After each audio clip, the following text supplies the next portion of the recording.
obi ti se Lumba ewiase nyina agye na tom Ghana fo nyina agye na tom wo wuo se ma be pagya ne kɔ na Bulldog ne nam ho Dabi so baby ankodi obi atem ankoye life in the atem because he had an army of fans but he never misbehaved. So we all know the sudden issue I see any entertainment industry the sudden pass away of our legend icon and mentor Daddy Lumba, and we all know to say United Showbiz can't go and as it can't happen without sharing their opinion concerning this sudden issue. Arnold was there, Ola Michael, Dank, Kweku Yebua and Clemento Suarez was there today, and also Kumchacha was there today, and almost share almost opinion. Before you watch the video, no, send that your first time. That's a one subscribe here. Mr. Also subscribe. No, I like video. No. Na no pabe no nsia. Ena enipa be 5 efreme ebisa me ho asem na so me ankasa no me share dente na akae any social media no de ye mfanya asem ebisa ye papa na ye nua pani Daddy Lumba enye de edikan ni a enipa bi abo no awuto atoto aso a nti no me no o kasa akire me a me no age se me hwehwem eti me frɛ Roman father se woni mu Roman father de mpacho 1 minute okay mpacho yenko me frɛ me a madamfo Roman father ye Roman father ma me kuyadonko nya me mfa ne krensie ode no ye vice olusu ye no Roman father ntenu na ode be describe no so ono so okodi na chi na ma won lusu ye nti me ka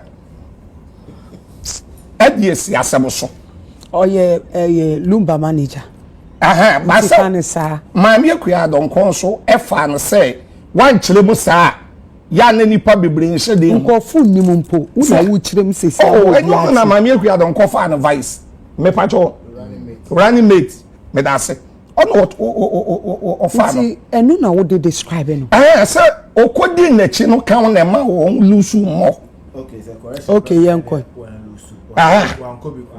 wan kokora it was okora de ana ka be to from kora ka be yeso ayi kora o say e be akombe wi ni into there Debbie o de ma me finish because o share Job chapter 1 verse 6 hona me read it that me ba say la read it that me ba be share no bon sam bet me da say and ne bon sam ne hwan mate and baby a me nsa ne kono edi mame me frɛ Roman father na me ne de kasa na Roman kura se wo no kasa so aye akai bia eti owura TV so nti no obe frɛ me nti aja me san ko frɛ mpadifo bi me ne won kasa na on confirm ma me say de asie no eye no kore na owu an kasa no owu se owu koye coach ya koye nipa boni nipa papa koye bad coach et say coach ya mo kofa ne ba ya milo bibi mo friend say milo van rival so owu koye coach ya ko te say coach no because owu ni tinimodio won say ne selection ye twa obi ti se Lumba ewiase nyina agye na tom Ghana fo nyina agye na tom wo wuo se ma be pagya ne kɔ na Bulldog ne nam ho Dabi sofo tie mami kasai Dabi owo tirimu nya bia kabisi Lumba ankawo mu ma Bulldog ne nam ho da sofo untumi me so Dabi ami tumi kasa say me pacho man kasa say identity man kasa me pouch me opinion but don't use Bulldog that me use me another time so be use me am tia kodwa mu me use na we use Bulldog na dem agimi Now they tell you su bulldog. No, me pa sign. Me so. Me twin sense. You su bulldog me pa cho. Na bulldog no wa kasa wono wo nsuro wuo. Me pa cho. Oni ha no mo a baabi owo bi a me mfa me ho. Sofo. Enye wo ha sebe na me ka. Me si wo nsusu no. Me so. Owo de so me. Mint na ha ma obi mfe bi nyew. Ti emfa nyew. Obi di bi ya me ya Philippians 1:21. Paul say mase ametini Kristo no owo ya me mfa so. Kum cha me to no owo. E fo owo ni ya mfa so fama ho. Me ana me kasa me de ma me ho enye yie. Enti me nkai ete enko benku ba na e fo bi foforo e mod bulldog di. Sese me teme do. Benku mu wa ha. Me fa wa ha. Me so. Dabi eyin na me mfa. Fama me. Dabi me de ma wo enye yie. Ade ti na me de ma. Me na say fama. Eye bulldog na dabi dia me ka no ya na ma me ahofe. Ya na to da bia wo ma me kasa ni si na ese e bia asema bi owo to obi so me ma kasa dabi owo wo se owo ye mfa so eye onfa so nipa ni ni anti wo pe na eye onfa so wo so owo tiri modern se wa father di Lumba mpache wo nti abedi nti na wo pese wo di koto obi so bulldog ni so ni ya me oni ya no mo a eti ewi ase han na ti wi ase ya wo nwu obi ya bewu Psalm 89 verse 48 ene e fama ho ni ye nko wase obeli ma be no ti asase we so a wo be kase wo nwu a wo be yi ni kire fura asamando nsem obi enu wa wo kasa wo kakasa na ma wo no ane ho o kasa ye kasa ma wo bi eti na me si wo wu ni salvation wo de ye obi eti ese ye ti han na me nya no me si men bo bulldog di dabi bulldog wan so na mebo ni di mo bulldog dabi me si ni di na mebo to me bo ageti na me to me mo ni di oni ya no mo ababi owo bi ya wo bete enfo wo susu no na me enfo wo asem a wo kan me ni mo hwa da oni mo hwa me dia me ni mo bibi me am ti we me ni mo bibi eti no owo ni salvation enye owo salvation yeso totally badanas a enye papa esese ko oyedi pa ti ma me ko mani mo ana no eti no ya papa daddy Lumba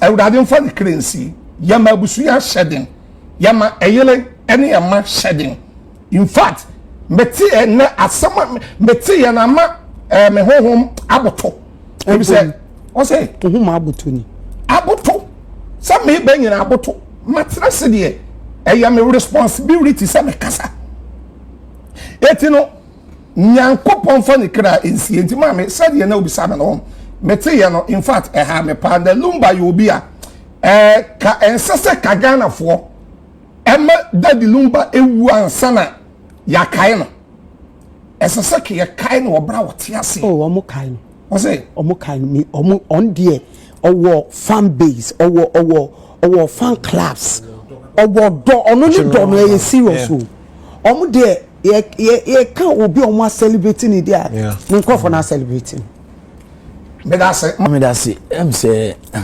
Lumba wo ni there a big blow enye blow to the family alone but on my Ghana. I've always said this. Em say 3 days ago na me na Romeo na me promote to me comedy show and obisa my favorite song. In fact, okay, my favorite songs nti me list Lumba songs be for and I say adena one musician am so apart from say me ben no pen asem no me kai say me growing up na me name stepmother neti ana me koto ne nwom ba ko bi ne egua me say my boy kutia ofie nti me remfida ankwa anume po anume ye ne ameti me bia me mreso na me stepmother say adno makoka say me mreso ameko mreso yeso nyem na me koi na ade na akoto sanyi na me pelumba asem growing up but na wote nwom na ase me dem tiaso me tiaso em de na meto I was around 13 years ankwa anume usumu ye dia ubeti mi bia me mreso na me ko na mo titi ofia nipa baji ni dini nipa mebro nyinje o ye ni amedi me bia me mreso na me na utu be na say me step mother no na me ne oti se wo fi se utiti mi ya me to me nyuma fa anwe what you said that now to man sheda enwum ne ye me de nam to ye ene egua me ti me di mfufu ni na papa frem wapim ne kuti aka me papa frem say na wo na ka de kire wo step mother na me se me nka hwe o so nyu na ka jenzo o mreso abeko no se mayi manu na mfia odamachi enti oyobi ama penasem from afar And the reason why make us say Omaina Shradi and say the world over we've had great musicians. Talk of Bob Marley, talk of Michael Jackson, Africa, Lucky Dube. But I'm yet to see one musician for over 3 decades we're releasing hit songs back to back. We won't be that. Lumba first album by Nami was GSS2 1992 Yaka Quintium from 89 sorry. Yeah, first one. 89 Nami was class 6. We are consistent almost 4 decades. Inti ye Lumba says so.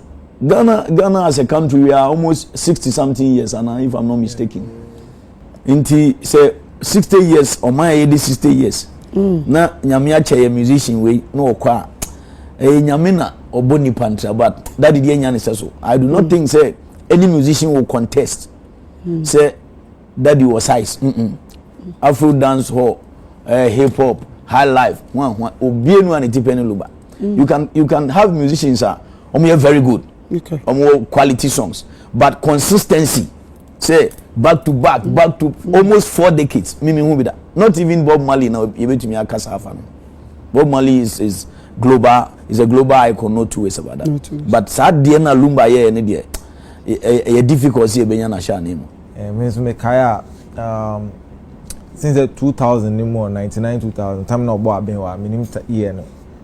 Ne 99. Na me say enyum end no we ask him enyum I say obi end me bo enyum bio because abewa how was me dwon am ntia say enti enyum fofo bet ma be tu sa anyu we ana e ma ekosi say na car because friend abewa I thought say he was a very powerful musician but then also for kind babia the main kind answer owo ko ye coacher ko bia Eric Ten Hag, Manchester United former coach. The selection enye kura. Say asofo bilum wo honwa, otimi ja om ho ko fa Lumba no. So say oh, that is say asofo bimu nye. Bimo obi wo ha, obi timi kan sam ya be patch kura na still oni ni panen na start you know bia. Ko wo selection to say bia Zidane ko be selecting ye efa binkum eba to ma me come me there me face benkum ni fa me there ni benkum ni fa enti ene wo selection anya de kra and sena yinum no Job chapter 1 verse 6 obi akotu de da there you yes I'm trying my quote did that there what Bible munu to me okay wa photo dada wa photo dada and I mean quote bio enti Job ho na 1 verse 7 or say baby omwa 7 enye sa onka bibisa man ka jo 6 no nyame man share na bonsom be frame 7 no nyame amisa bonsom asem de wo ya asem bisa ti na mba be ka no nyame share ne man nya na ofre bonsom no say wo adeti na owo ye selection wa foul ahon na ya me de pa anyway King James no King James oh King James edi osa na go for na me come as I said how be saying you guys say how enti that be na wo be ko ama bulldog wa me ko me mo bia that be wo ya no me nte wase me mo bia wo na wo be ko ama bulldog me ku mo bia that doesn't na near the nche obi a say obi a tin kuma atenti na maka masem aka for bulldog na pesa wo je okon ana we ya lawyer me ka go obi a try any 10 unti me di ya no me also fu bia dim sikada also fu bia ajo wa de so ti na me di le ma owo no ko anti boni also fu bi so abo owo ma madam fu bi da ti me bo owo so ma also fu bia na selection kana na aka no ha nso anu abodin oh the minim ni din ti me ti me mo because also be Ghana say obi anim no with special name bi obi a say the name the real name me ba cha ante no ntimi money din me ba Lumba Samna greatest of all time that Dangoku ebo akan no and to four be Ghana omo shows but I think he's just one of 3 or 4 omo itimi show omo the comedian to so since the last year or the Lexi the comic in any MC or something. It was special. We used Samini, Kwabna Sako there. I think that he's the only one. And okay, Nasi, so yeah, that's fine. And you're showing it over 34 albums now. What can I? I just say every year or release one album. I say or starting you not Camilo cry and war. And no yeah, asoma that was it in Keneno. And to find your high life musicians near about say, okay, yeah, unofficial vigil. Yeah, now you pay your man. I just see a friend, and then Bibiana was a friend. And can I won't say that Lumba sebi what say show no show ni Bibia be that Lumba show. Cause say omunya di kami do echi. And command na konya so come to former. Me Kalumba sem. Also, how has Lumba's music inspired you? Yeah, and come back because you're too much. Say we Michael Jackson feel Lumba now inspire a lot of because at the content makers we Michael Jackson film on so started now almost finish your Michael Jackson kakra ni nua na ne champon na ne cha some more Michael Jackson but or tin who free Michael Jackson mo no obi antimi no high life but modern or contemporary high life no there be obi antimi no nyame wa dom na sorry anopa now we show who so what asia and fun is a joke. You should be very, very grateful because you could name the better and you know. Sometimes you don't even know how you get to fall asleep. Babu wanwada. Timing. If you are crying, you are not even aware of. Didn't see Abrana maybe than didn't see me dark. I didn't see it. And then. Nyamia don't bounce at the now sorry. Be a bebo 4, be the 3, be the 5, bones were sorry. And you ask yourself, how did I go through the night? See, there are times when found to Joe na ukodakra na usru. So one share. No man sorry. When you're feeling it. Yeah. I'm sure no one sorry when you begin to recount your life and you're like, okay, so man sorry I didn't be see. As I now sre boniface. Then yeah, born in Dawson. Yes, sre boniface. But list here I won't read that. We did a change so I won't not. So now the rush in say on one them from my mind. So say me sorry be my mini shaker. Mean to me call busane she. Babestre say obema de achi na ya hwe ne eda yenim me sure say daddy kwa akoda no na enini timens on so ho da ye say ade be chiama ne mfuni ni nam na ni pe bisa eyampa enyampa ne e test o ne e fro ya si we ya ti say daddy me u bisa me ma confirm ya na me deny so the only thing I'll tell you is mate. But I cannot confirm because every said you may have my experience kakra. Uti bibi sa na gidi yes o kwako kan. I hear now. Because I know say most of the people that started in the morning are not more canon. Ebi anye ni. I may be cry be catch on so munya say near the so me if you are not playing na every year bia. In fact, one December bi omo ye ni sa ama campon craft frame say satan no tantra hill me nko ni fie wo nkohwe ti me duru ni kwan na me friend no fai na satan na mama no Christmas present bi na me friend na me say daddy say na man for kekam so oh Danny we dey say nka me koya nka gift na me dey kwa kire nyame o ni na yes nti o ma ye ni sa every year Lumba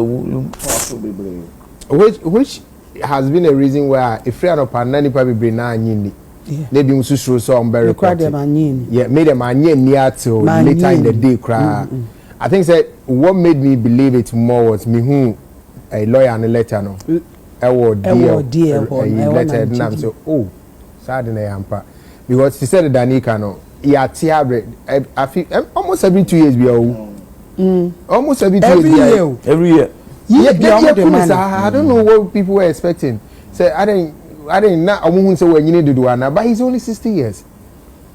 60 years. I would have wished that be a Lumba be 90, 100 B, you know, for young people to get to know, say we had this kind of legend via. He knew how to write songs in a way that we akwada won't hear. I just say church na say near church much now. Onim kwaye fa so bo akutia. We akwada so I just say obi chire wade no woka no. Adwamansem so e be ka no in a Lumba is exceptional. Empress. Well, exceptional. I'm saying is because I still don't believe so. He's exceptional. Like he's one kind of musician that ya to say that done kind of it will be difficult for us to get anybody like him. Be benya and ke hu dada.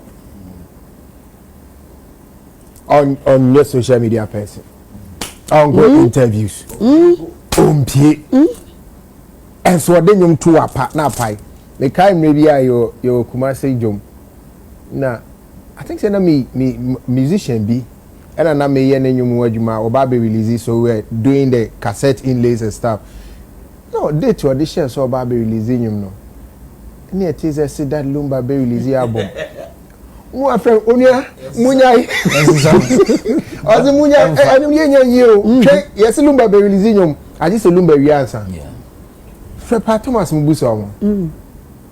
A month for the PS Katuho because the Lumba be releasing him. Ye Tiato, a chain your namanaba, a buy in your beato. Also is one of the legends.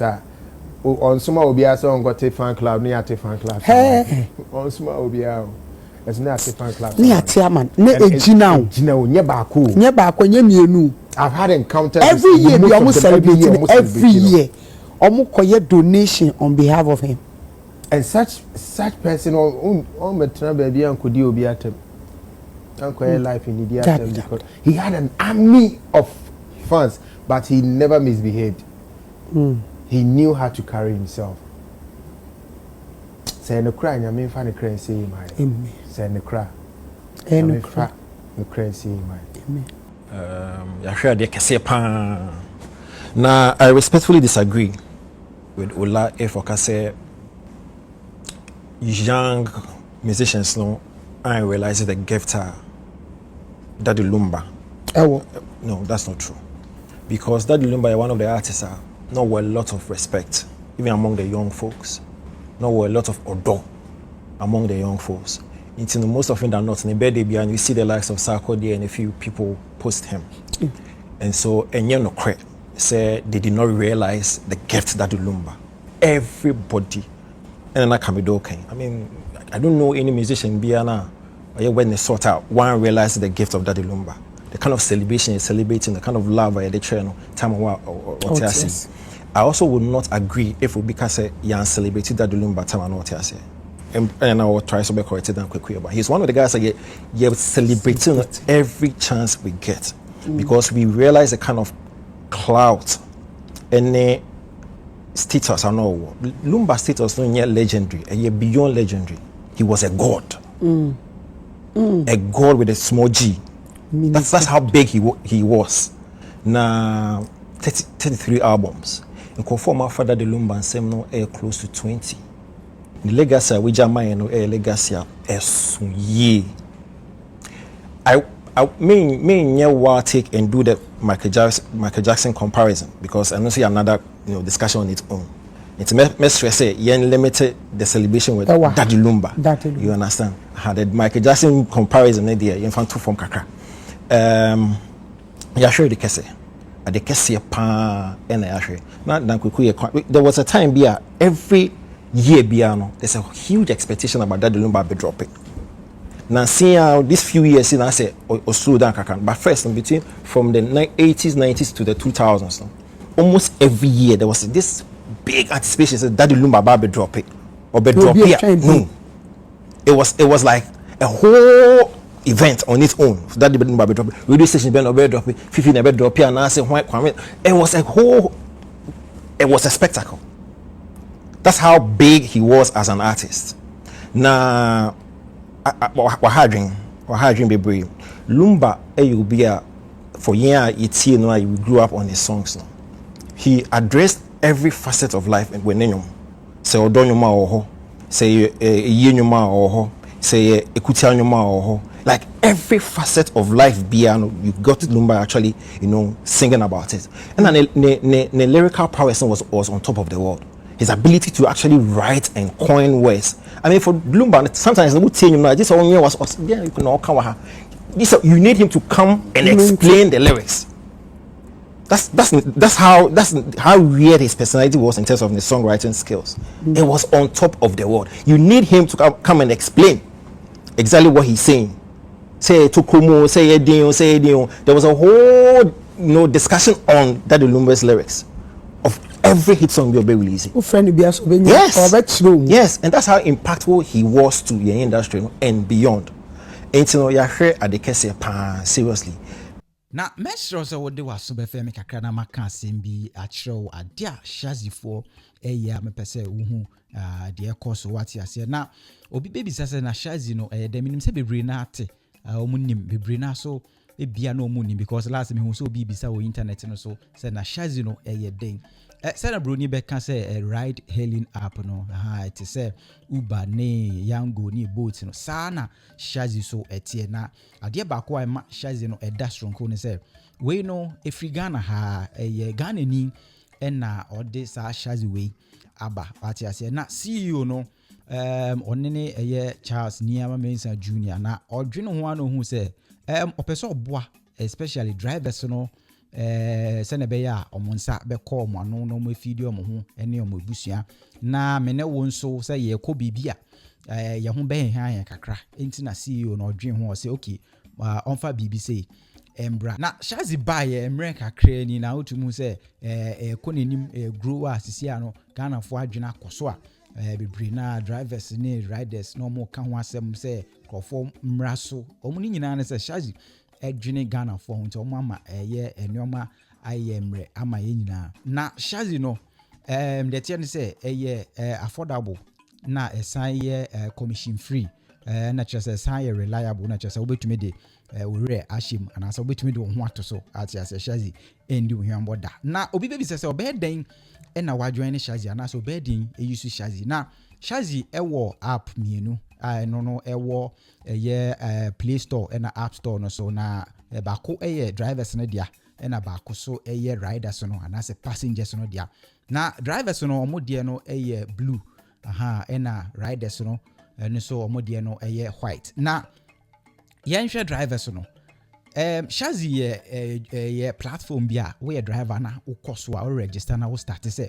woni omo ye adwuma na chese wo ye adwuma na ye ngi sika ne bi enfree ho sika wo benya no wo a wo dia wati ase no mo frɛ no commission free na je tie ne se wo pese wo join Shazzy wo ye driver na se wo be download the app no wo Play Store na App Store na wa den wa ko app no so we bie na wa register na wo register je tie so se wo make sure se information bi o mo be bisa wo app no so no wo de ni nyina ebe hye pepepepe na wo de information na right and as correct wodi be hihim wati ase ebia de fa wo ho wo driver no de fa wo car no ho driving license ni nyoma nyina wo be bisa wo so wodi ni nyina hihim enja bi wo anase enye mistake wati ase because wo yes system no omo aye ni seche we a wuja bi wo ana wo ye mistake a ebia odo beto pending wati ase eno na ya bebre na ase me ye driver me register Shazzy enye ye omo da pending ebia na wa ye mistake wo but how se wo ye ana wo ye na wo face challenges bia Shazzy omo ho betumi afrom omo numbers no wo social media flyers dabo ntin nyina no obenya Shazzy numbers no wo social media Shazzy Ghana obetumi de ahwehwe omo afrom o register ana o register na o face challenge bia betumi afrom ombeboa wo de tie ne say Shazzy no we driver wa register wie no afi de wo be ye adwuma wo be activate your account no with 20 series eno no wo activate anase wo subscribe wa subscribe with 20 series na 20 series na tie so mbe ma 12 hours na ye de be ma Shazzy de be ma no wo be ye adwuma wo ye adwuma within 12 hours na na so wo use 12 hours ni nyina sika wo benya no Shazzy NGB de wo benya nyina ya wo dia wo compare to other ones na eno no wo wi a driver wo kotua commission ombeje wo kese Shazzy entesa Shazzy ama abama drivers no wati ase nti wo ye adwuma de wo benya bia no wo a wo dia na se u use ebia hours na kitu ebi when you see 12 ni nyina wi a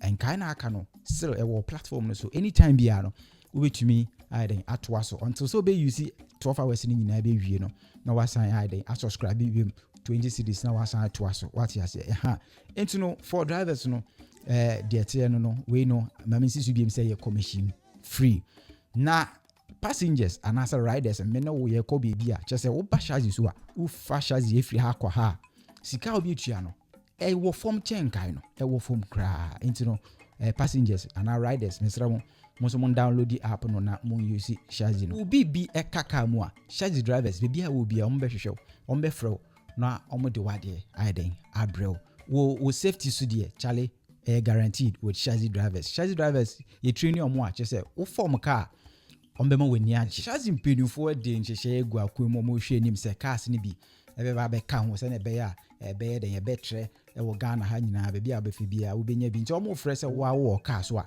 shazi frɛ se for car bra be come ho no munyi adwuma aha mo no betena se ahyehye bibia kama ache se wo be fili ankasa na woni shazi aye adwuma wo ye car owner also pe se woni shazi 4 year adwuma se wo driver eno no omo no betena se na omo ne wa fam na chese bibia ye kama uni drivers so shazi forward drivers omo ye qualified drivers omo betumi eno aye adwuma omo ma problem bia omo buade so kan pese wo ye den we invest so shazi for say bra omo bie omo puna ma na enche Ghana buying the ntuma abebo shazi ntuma otum so mwana na obi aguso omo bu shazi se na be ya shazi e be den e be gina ne nice so na shazi gina na so a e gina ma Ghana fo nyina entino yesrew bra beka ho na shazi no wotia na waje so say it is time to ride.